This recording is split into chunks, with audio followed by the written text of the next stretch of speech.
Today we've got not one, but two guests. Brothers who've built one of London's most respected creative studios. Hughie and Charlie Phillips are the duo behind MindsEye, the production company known for its wit, craft and storytelling. Together they've created award-winning work, launched a film and a TV arm, and proven that family and business can mix. If you've got vision, patience and a good sense of humour. We talk about how they built MindsEye from the ground up, how they balance creativity with production reality, and what the next chapter looks like for one of the most distinctive shops in the business. So, what were those early years like, starting out as a family business in an industry built on chaos? Well, I think our parents were very disappointed, for sure, that we decided to. I think the idea of both of us running a small independent production company caused a lot of stress and anxiety. Get yourself a proper job is what our mum says, probably. Yeah. But, you know, that side, it was exciting. You know, I think production is chaotic, but it's also full of opportunity, day to day, you know, not just from terms of like what we're going to create today, but also what opportunities are going to arise today. And that's what it was like. It was exciting. But also, how do you go to work with your brother every day? You know, I've sat opposite him for 15 years or whatever it is. It's like, you know, but have we had a crossword? Not really. You know, we've got a same sort of focus on how to build this business. He's very clever, and I'm just a bit of the engine room in the background, you know. But you know, it's us being, you know, formed together through being brothers, but actually have such a focus and such a sort of an understanding with each other that this thing works, and so that's what we're sort of. And I think obviously the other thing that can't be overlooked is that there's a sort of like a level of trust that can't be built elsewhere. And you're building it for yourselves. Yeah. You know, it's not like you're working for another company. Precisely. You're building it for yourselves. And what comes with that is all the highs and all the lows. Yeah. Yes. You know, and it's a constant, like life in itself in a way. Yeah. 100%. Yeah. Okay, so creative roles and balance, and you've already touched on this, which is great. Yeah. How do you divide responsibilities? Who handles what between the two of you?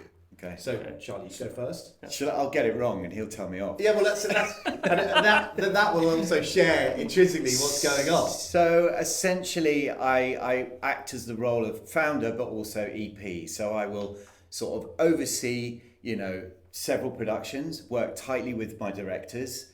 You know, how we can sort of form the best sort of creative idea given the pitch that we're given. And that's what my role is to really sort of help my directors perform and get the best out of the idea that we've been given. Whereas, and also, you know, we all work together doing that as well, don't I say? But, you know, Hughie, what do you do? I guess I'm more in charge of the overall strategic direction of the business, which obviously isn't a full-time job. You know, that's something I'm just constantly overseeing. So that's something that happens all the time, but isn't necessarily a day-to-day thing. Yeah. I think day-to-day, obviously alongside running the company, is the talent. Looking after, if we talk about the business having pillars, one of the key pillars of our business is the talent. And dare I say it, possibly the most important pillar in any commercial production company's business. So ultimately, as the person running the company, I have to take responsibility for that. So that's really where I focus on. But that's great because I love it.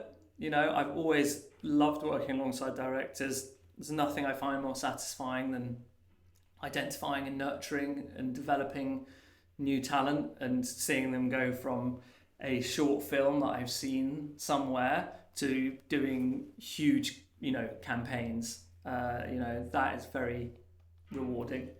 Excellent. I think we constantly sort of sit around, you know, with our other EP, Debbie and Max, our head of production. We sit down, and Emma as well. We sit around and we talk about directors and we talk about where we want our directors to go, and that's the important thing. I mean, Hughie is, you know, amazing at what he does and helps us sort of, you know, spearhead the company. But we are a real unit here and real sort of, you know, have the best interests of all our directors here. that we really want them to sort of do the very best and get the best scripts for them as well, you know. And the other thing that Charlie does is he goes out partying with our clients. I mean, someo's got to do it. I've seen it. He's very good at CPO. it. He's CPO, not Chief Production Officer, Chief Party Officer. That is definitely. But it's important. I think so. You've got to be out I think there so. all You know, I'll fly the flag at any time. opportunity. Yeah. All right, so building a brand and culture, MindsEye has a unique tone. Intelligent, funny, visual storytelling. How intentional was that? Yeah, how intentional was that from the beginning? Well, that's one of the things that's so satisfying to hear you say, because it couldn't be more intentional. I think I touched on how when we started out, we did a little bit of everything. We were sort of jack of all trades, master of none. And then I sort of quickly figured out, well, what are we quite good at? Rather than being like the same, anyone could do what we do, what could we do that no one else can do? And it was still ideal. So I was like, well, comedy and comedy performance is something that felt natural affinity for, really felt we had strong directors in, even though they're extremely new. And we also, in an industry that's got, let's be honest, a lot of production companies. Yes. Like the need to have an identity. I think it's key, you know, when you're thinking, when someone, an agency has a script, having an identity is just such a bonus. Oh, especially when you're starting out. Especially, and I think we quickly realised that if we don't have an identity, we will fail. And that identity's got to come from inside us as founders. Like, what do we really trust our judgment on? And it's very much like comedy. And we set out with the idea, which is like, if you are sat in an agency with a comedy script, you should be thinking about MindsEye as an option. Yes. That was kind of like what we wanted to do. We say, if we can get to that point, then we can build out and do what we want and, you know, perhaps evolve. So it was entirely intentional. Every decision. What was that, about 10 years ago? Maybe around then, yeah. About That's 10 kind years of where we feel like we started as doing what we do now. Yeah. And but it was in every facet of what we were doing. So when we were going out entertaining, we were taking creatives to live comedy. You know, we just made sure that it really came through everything, and we weren't forcing ourselves to do it. We were doing that because it was fun. Well, that's the other thing. If it's like having an idea and a focus gives everything aligns together. It's quite nice to be able to make people laugh as well, isn't it? Also going to something for myself, live comedy for me is the best thing you could ever do. Yeah. So the idea of taking people out to that is a fantastic idea. I mean, it's much better than a traditional nebulous evening where there's, you know, taking someone out to something and they're going to exactly. Yeah. Okay, so we've sort of touched on it already, which was I asked about how intentional it was with the tone, and then I wanted to say, what do you think gives a production company its creative fingerprint? But clearly that's from, you know, the founders themselves and the vision of the company overall. Yeah, and I think it's as well as obviously the directors you're bringing on, because that's where your focus is in the first place. I always think that, like, when you are looking at a piece of work and you go, oh, that feels like an academy piece of work, or that feels like a riff-raff piece of work. Yes. You know, there's a real distinct thing. And what I found like incredibly gratifying was when somebody came to me and was like, oh, I saw an ad on TV. I knew must have been you, because it just felt like a classic MindsEye piece of work. And I was like, okay, something's happening. You know, I think it's working. I think those references, Riff Raff and Academy, are great ones. I think even more so Riff Raff, I find. Yeah. There's a certain thing, you know which house it's come from. Absolutely. And it's really, it's interesting that. Yeah.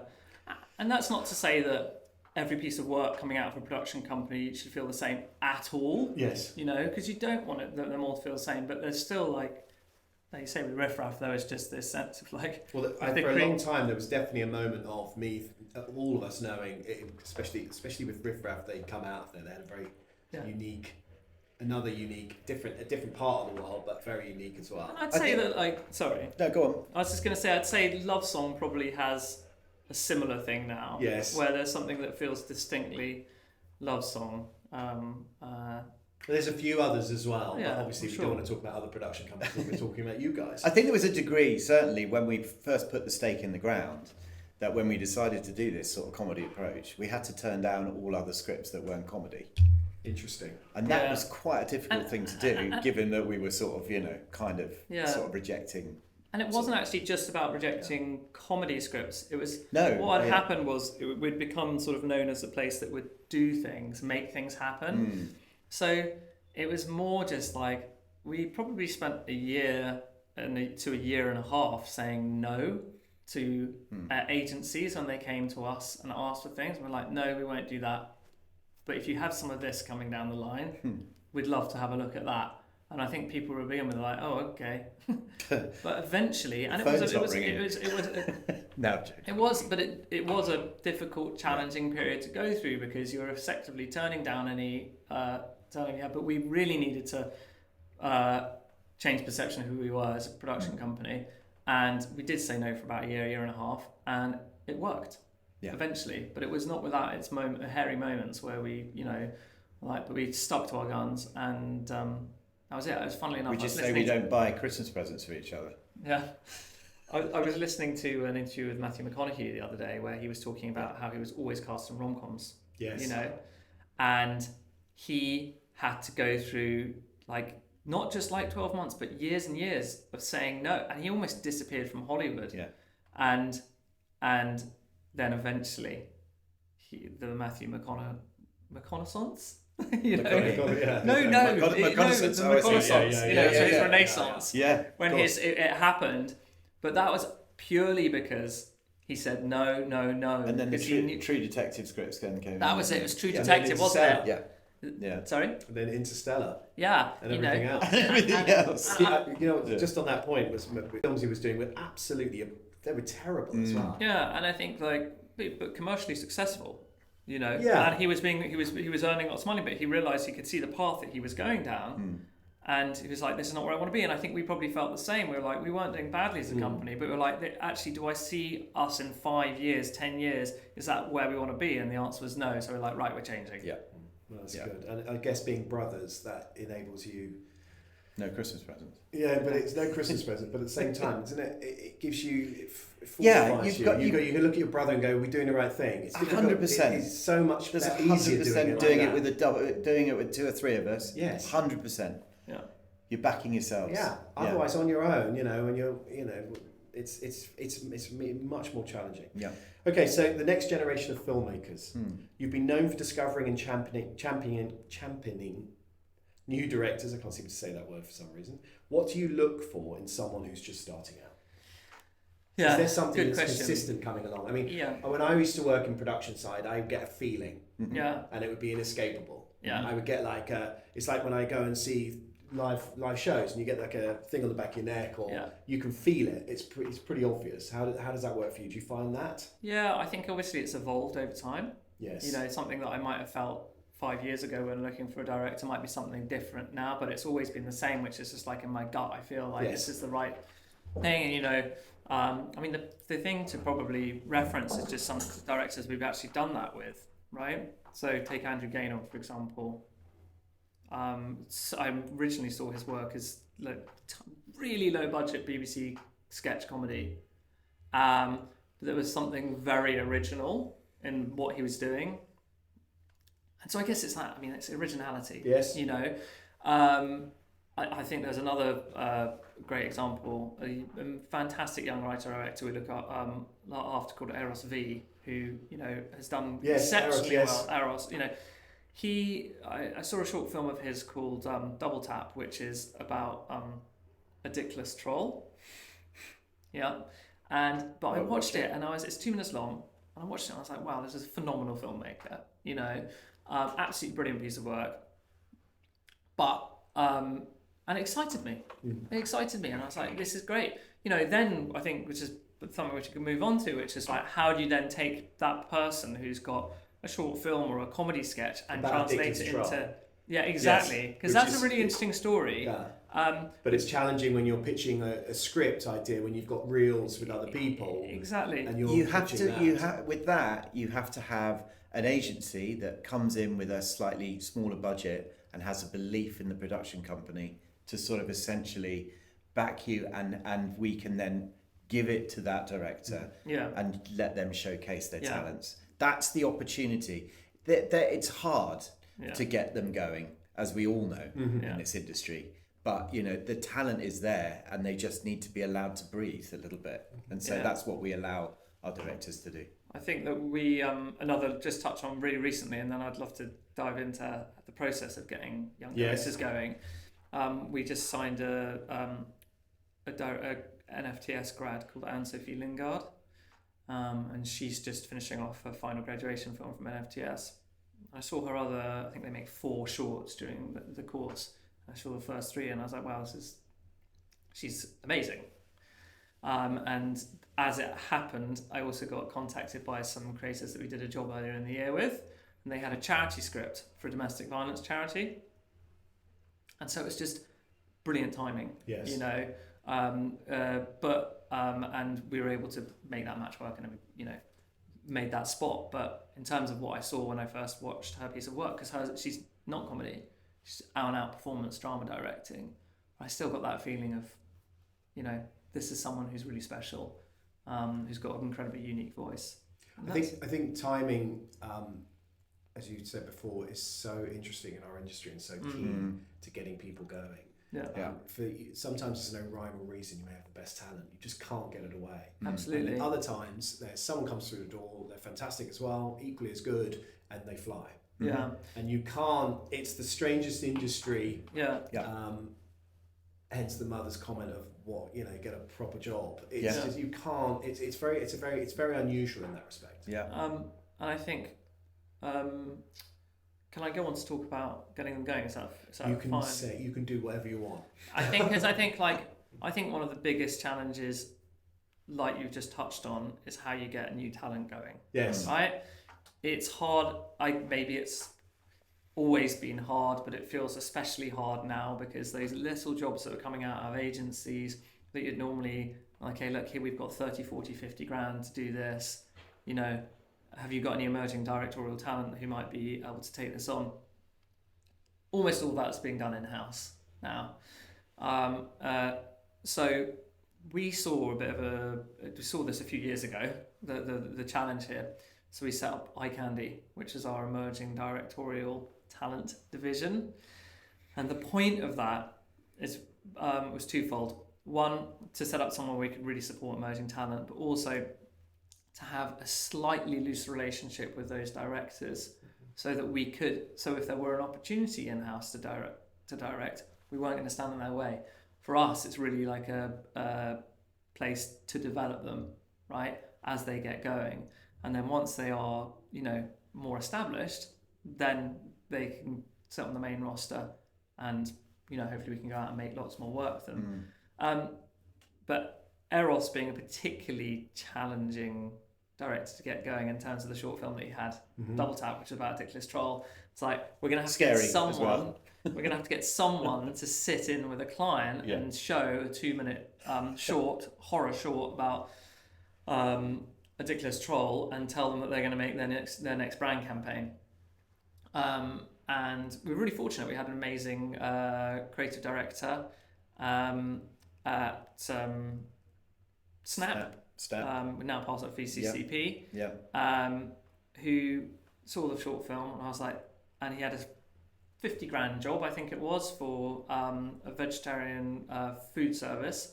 And they basically, I said, and it was a sort of horror based idea, and I said, Eros is the guy, you've got to give him a crack. And he but they, you know, they wouldn't have been able to afford, you know, of course. You know, so they gave us the opportunity, and now he's flying. Yeah, he's, you know, I know. I just saw his. I didn't know what was the spot called. I just saw the Gusto. Yes, we did with Mother. Yeah. And I was lucky enough to be on set when I was with 2.0. Of course. Yeah. At the beginning of the year, doing the album. Yes. Yeah. Exactly. Excellent.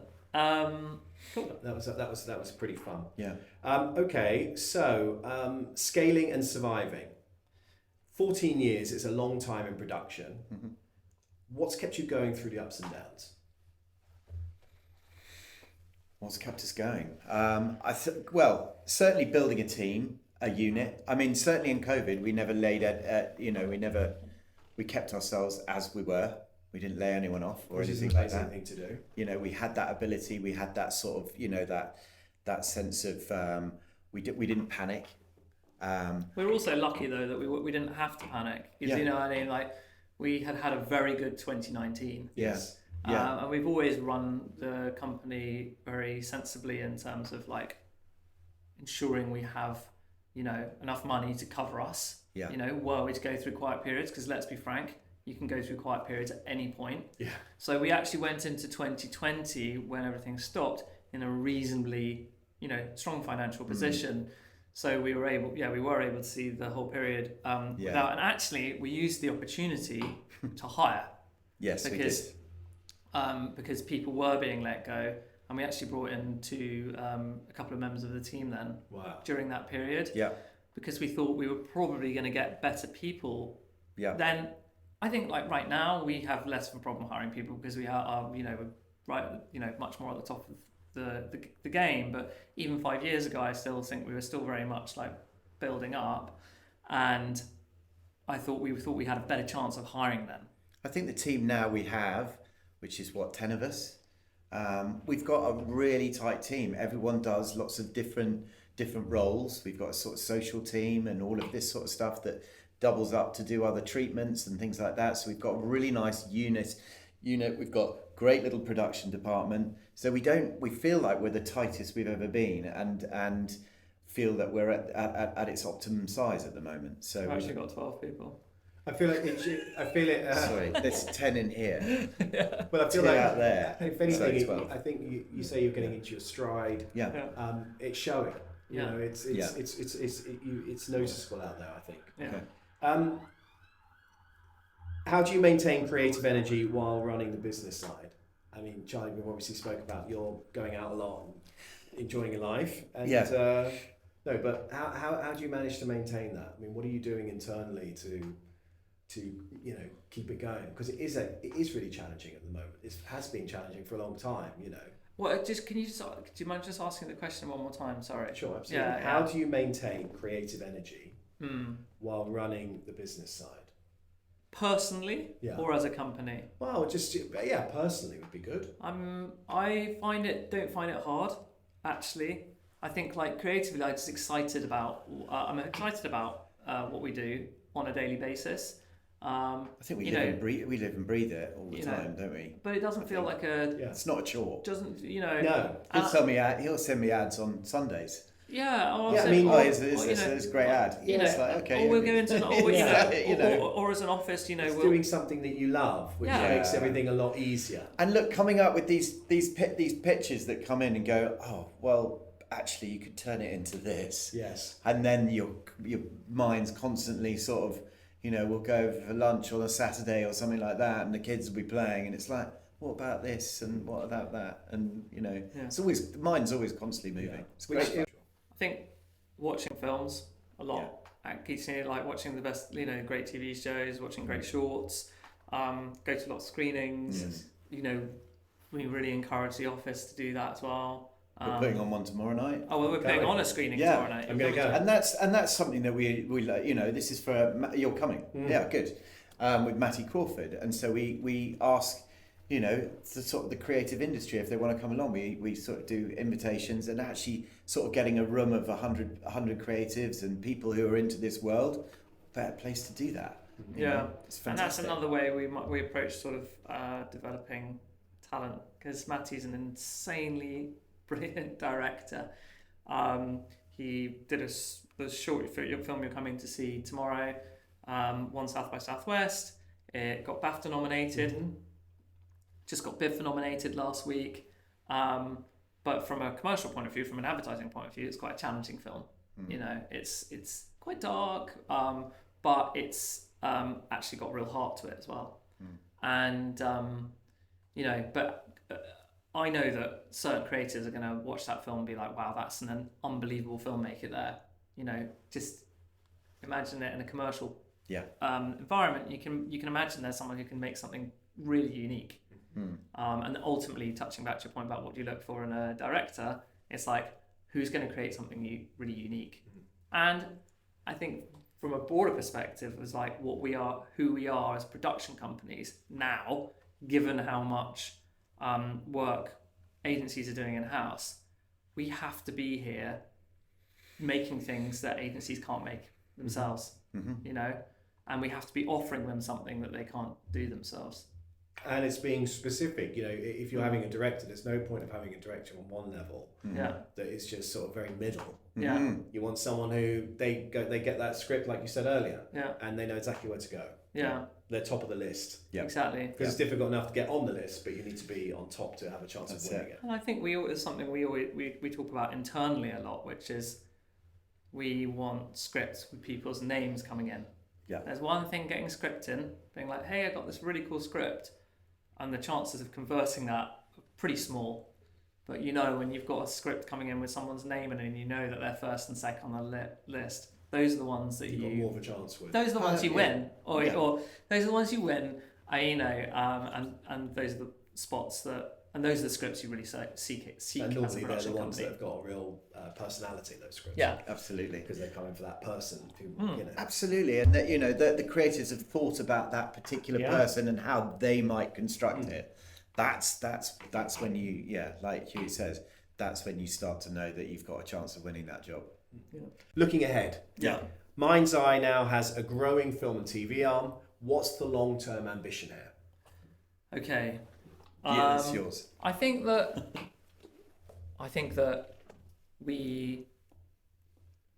I've always really, you know, obviously, I think most people come into this industry, especially on the production side, not just loving commercials, they love films and TV. It's obviously high-end TV, and so I think I've always got that burning ambition to make things on that side. Obviously made lots of short films. We've made short films as a company. We've sold something to Disney Plus last year. That's great. You know, which what did you sell to Disney Plus? And how did that come about? It was a short film that we shot during lockdown with Eros V, called Good Boy, comedy short about a killer Pomeranian. And Luna, who goes to dog sit for her friends and may get killed by the killer Pomeranian by the end of the film. But yeah, we made it, you know, we're just like, well, we want to keep making stuff. And I think that's something we're really conscious of, like every year that we're making stuff for ourselves as well as making ads. And we made it, and it was during lockdown, so it was quite challenging, but it came out really nicely, and then Disney came along and said they wanted to license it. Anyway, so we've done a bit of that, but really we want to be doing more bigger scale things. Stuff. So we've got several feature films in development, and some TV shows as well, which we're developing ourselves, co-producing with some people, and really the ambition would be that we make excellent commercials and brilliant films and amazing TV shows. That would be like the dream would be to be a full studio who does that. You're getting there. Yeah. Well, we've definitely got the plan. You know, now it's just you've about still got Disney execution. Plus. You've already had a conversation. That's a big thing. That's another step in the right direction, isn't it? I think it was a good affirmation that, you know, we are on that level. Yeah, you know, and I think it takes a while to get there. From the commercials point of view, you start going like, okay, we're really getting recognised here, and then you go into the film and TV side and you're like, all right, we're back on the bottom rung. You know, no one knows who we are. You know, doesn't matter what you do in the commercial, no one cares. It's just like, you know, this is a different industry. Yes, they're parallel, but they are separate worlds. They are separate worlds. Really are. And it's been good, you know, I've learned lots, you know, over the last few years. It's obviously quite an expensive endeavour to sort of have a development arm, because, you know, it's not a cheap thing to do, but, you know, long-term goal, it makes sense. But we have a full-time member of staff working solely on that. I saw. That's interesting. Yeah. That's good. Yeah. Okay, and how do you see commercial and entertainment storytelling overlapping in the future? Well, it's funny because we've done this for a while now. I sort of see like, oh, you know, it's all changing now, and it never quite changes as much as you think it's going to change. I think ultimately it boils down to, if you're going to make something really entertaining to watch that is branded, great. Do I really believe that there are going to be loads of branded TV shows? No, I don't. I think there will be certain things, like if M&S are doing like a branded cookery show with Tom Kerridge, absolutely. But I think the the chances of there It's been around for years anyway, Yeah, isn't it? Is it going to develop anymore? I don't know. But I think the chances of there being like lots of Red Bulls who have really like been the only. I mean, I'm sure there are others that people point out, but like the key example of a brand that has gone to actually become a proper media empire. Yes. You know, that sort of sits alone. And if you think about all of the brands that could do it, like Nike or Adidas or any of the sports brands, no one's quite nailed it in the way. But look, in summary, I think that they will, like, if we're branded entertainment, because it's whether it's going to sit on Netflix right now, which is obviously, you know, our hope as an industry that they really go for it on the advertising side. I think, you know, you just need to make really, really, really good entertaining things that people are going to want to watch. Make quality content. Quality content. Not annoying people. Yeah. That people want to watch. It feels as well that at the moment, you know, there's more and more advertising on Prime, even when you pay for Prime. Right? I've noticed that as well. It's been a big change. But what's weird is it seems to be specifically quite bad advertising. Yes. I don't know. I don't know. It's quite and bland again, advertising. I feel. Lawyers. I apologise to you. I apologise if I've, you know, upset anyone there, but I think like advertising. most of the adverts they seem to be showcasing on there and it's so weird when you see that they're watching an amazing film or amazing TV show and they plonk a really average advert in there, especially on a platform like that. Yeah. So we're nearly there. So quick fire for both of you. So firstly with Charlie, a project you're most proud of, and it's just a quick fire. No speeches. I mean, I have to say, you know, doing the well, certainly this summer was Trident. I thought Trident was an enormous fun with director Gustav. It was just slightly bonkers. And then, you know, I have done a fair few Paddy ads, and the last two, which are Euros and the new gaming ad with Danny Dyer, which is amazing. Immense fun, immense chaos, immense fun. You know, and geez, you've got to enjoy your job, and that you've got to embrace it every single second of that time that you're involved in this. But yeah, I'll have sleepless nights, but I'll enjoy those sleepless nights, as I say. And it was worth it. The Danny Dyer was excellent. Yeah, it's great fun. Hughie, so a project you're most proud of? I think difficult to think of the history of everything we've done in this moment, but I'm just going to refer quickly back to that charity ad that we just did. Sure. With it was called I Choose Freedom. It was a domestic violence charity, and I think pride on several levels. Pride because we all pull together as a company. You know, everyone. You know, there's zero budget. We pay for the whole thing, and pride in taking a director who had never made a commercial before and giving her the platform. You know, the talent is hers. But you know, the ability to provide her a platform and to get a commercial on her reel before we've even announced her signing is, I take huge satisfaction in that. Because it's highly unusual, and you have to have an immense amount of trust for anyone to do that. Even though people still don't understand what you pay for yourself. You'll be like, well, that's how it works. Yeah, I mean, you know. But even that is challenging because everyone wants to do that. Favorite campaign you've produced together? As in the two of us that we've worked on together. We kind of work on everything together. Everything. So as in some capacity. MindsEye, I would say, is a project. Isn't that nice, brotherly? No. Yeah, I think we work on most things together. So much nicer than I thought. I'm really surprised. It's great. Yeah. I mean, look, everything we do, you know, that's not to say that absolutely everything we do, we think it's the best thing that's ever been made. We're very self-critical and always looking to improve. But, you know, it's very satisfying running a commercials business that is working. Who inspires you in the industry right now? Can I take that? Go. Yeah, I would say that anyone who's making incredible work is the short answer. Yes. There are obviously companies that we look up to, right? So why don't we throw them some love for a second? Okay. Because it's nice, you know, like it's nice to hear. It'll be nice to hear. Yeah. I've already mentioned Riff Raff. Yeah. Historically, as a company that I've deeply admired. Academy as well. Biscuit are obviously a very big, excellent, doing fantastically well at the moment. We see them as, we pitch against them almost on every job. Quite different business to ours at the moment. But you know, they're obviously fantastic, and they make a few stellar ads a year at least. But I'd say, like, if we're talking about who inspires, it's anyone who's out there pushing the boundaries and really going for it, because we know how hard it is. I think we all want to see a beautiful piece of work, essentially. Yeah. And everyone is always there, and everyone will see that piece of work and comment on it. And absolutely, that's the thing. If you see a piece of work, comment on it and make everyone know that you like it, because it's encouragement. It's giving our industry that belief and congratulatory sort of comment help along that makes people feel good. And I think the thing is as well is, like, in order to get a good piece of work out, we know how hard it is as an industry, but we know that 90% of the battle is getting a really good script in the first place. Yes. Because you can't make an amazing piece of work from a okay script, and that doesn't mean to say that the agency hasn't done everything to make it, but there are restrictions that clients put in, or they want certain amounts of product moments and so to get that something I just watched this morning, which was Stranger Things with KFC, which Nick Roney at Prodco made.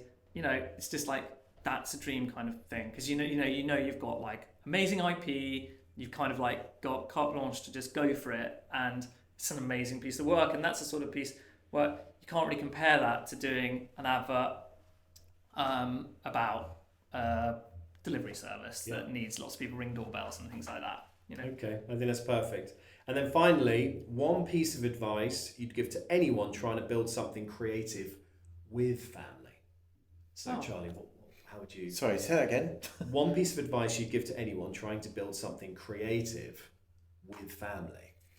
Well, have the same sort of outlook on life. Yeah. Because there's no point. You've got to know that you're in it together, and there can't be that sort of people falling. You can have your arguments, you can have your disagreements, but you've got to be. What you said earlier was, each of you are great in your own way. Yes. Doing so.